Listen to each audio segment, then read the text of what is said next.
Now, Mouse Person and Man Person had a meeting. Mouse Person was asked to give an account of the land surrounding Man Person, anything that might be going on in his home.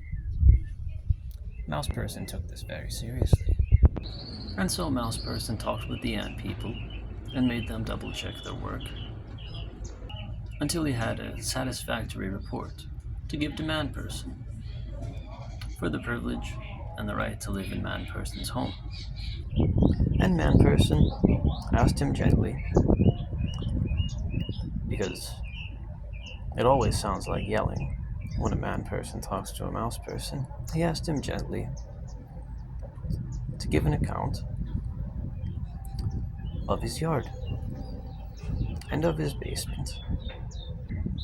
Mouse Person started, with paper in hand, to give his account.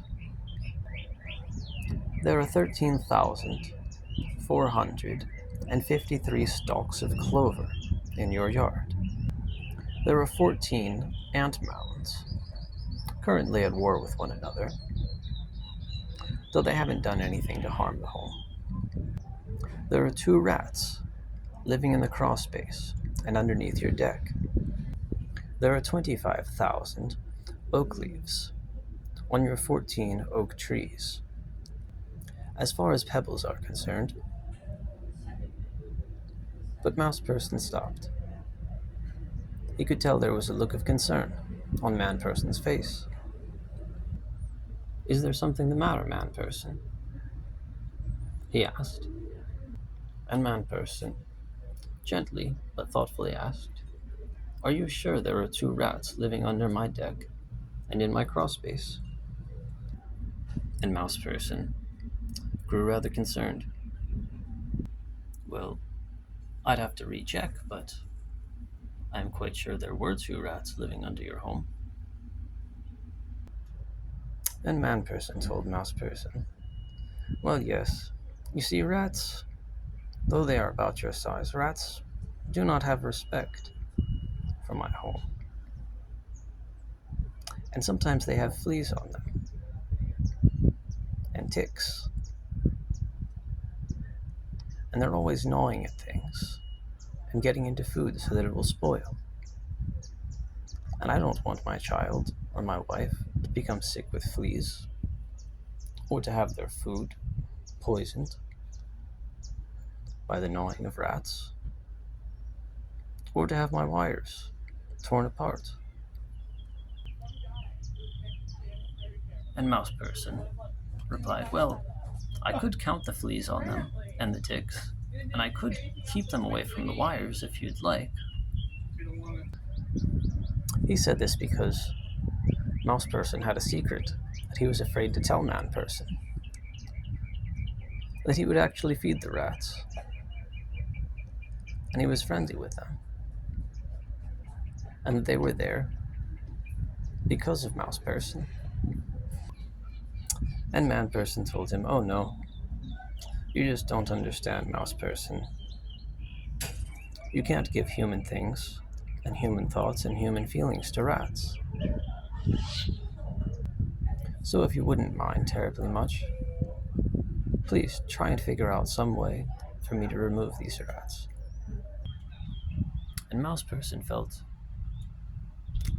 afraid, because he loved the rats, and he loved the Man Person, and he didn't know what to do exactly.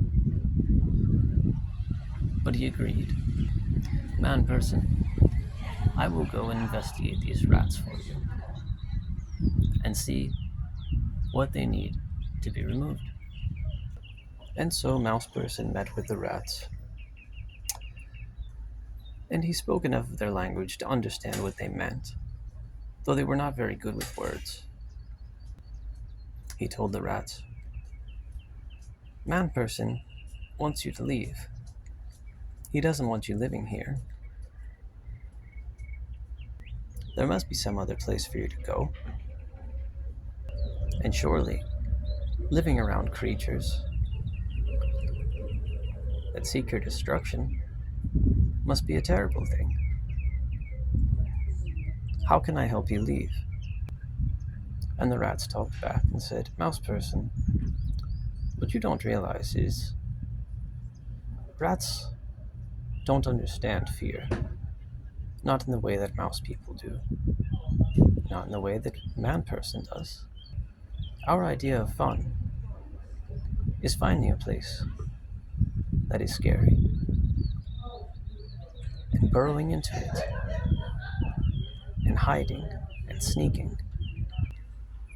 And one of the greatest joys of all is to find a piece of cheese, brie, if it's available, attached to a trap.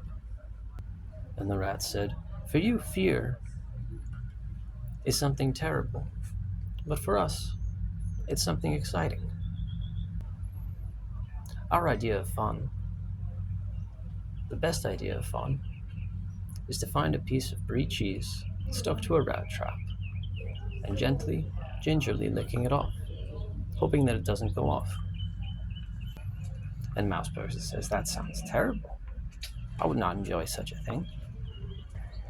And the rat said, you do not understand rats. You do not understand the way God made us. And we will continue to be as we have been and living lives with just the right kind of fear. Mouse Person, what you don't understand is the fear of being caught in a rat trap is much more frightening than the act of scraping cheese off a rat trap. Your idea of fear is eternal. Our idea of it is just by the moment. Your idea of fear is something eternal, something inescapable. But our idea of fear is something that exists for a moment, only in that moment, disconnected from anything else. We do not mind if man person sets a trap to catch us. We are not afraid of death. What kind of a god would make a rat that wants to be around people but is constantly afraid of them? It is simply not in our nature. And so Mouse Person respected them, and he admired their courage. And he had another meeting with Man Person.